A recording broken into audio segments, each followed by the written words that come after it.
able to do that pit maneuver, or the spike strips that you mentioned does.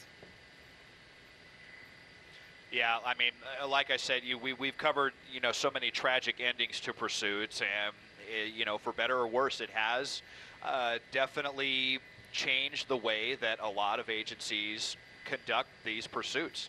I mean, I can tell you, when it comes to LA County Sheriff's deputies, if it's not something very, very serious and a driver starts to take off, so many times they just say, cancel pursuit, it's not worth it. We don't want to endanger anyone.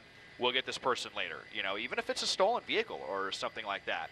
Generally not the case with CHP. I mean, we are seeing them, at least in this pursuit, acting a lot more conservative tactically, but they are still in pursuit, and they have been for quite a while, so that tells me that they are going to stick with this one. I mean, we'll see if the driver gets really, really crazy. They may end up canceling this, but, years ago, we would have never talked about a pursuit being canceled because of the way that someone is driving, but because of the way that, unfortunately, some of these pursuits have ended with innocent people being hurt and even killed, things are just a lot different now with the way that all of these agencies handle pursuits.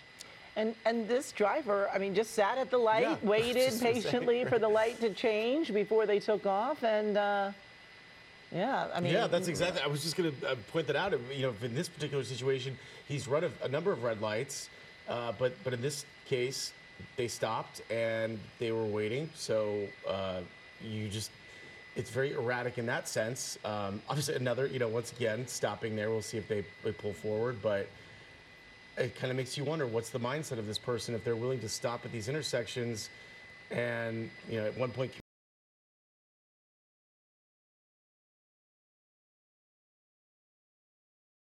worse situations, much scarier in terms of danger to public safety than we are seeing right now.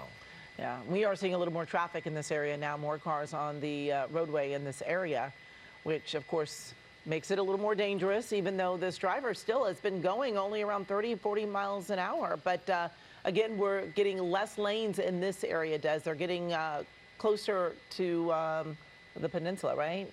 I'm trying to make out exactly where. Yeah, we are officially getting up into the peninsula now at this point. We're into the city of Rolling Hills, I believe the oldest of the four cities on the Palos Verdes Peninsula.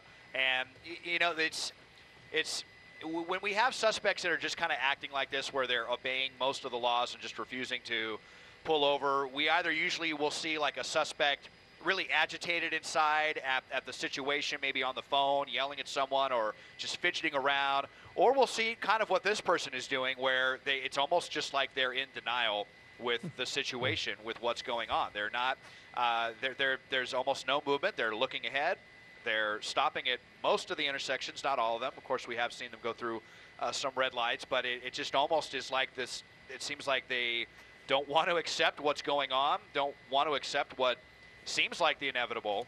Although they have been texting a little bit. We have seen him kind of looking down, maybe texting on his phone. So we'd love to know who this person's texting and what they're thinking. But it's just always very peculiar, when we see these suspects. And maybe they're hoping that CHP is just going to disappear out the rearview mirror, but not likely.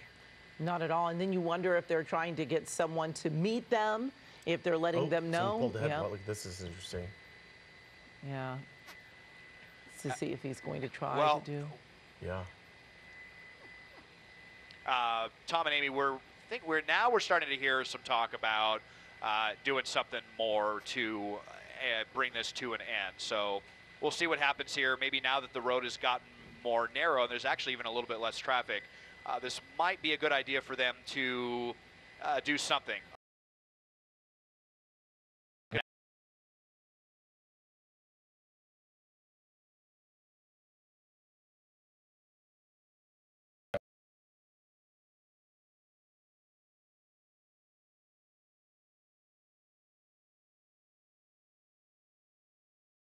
Or I can't tell what is those Suburbans, or I can't tell what the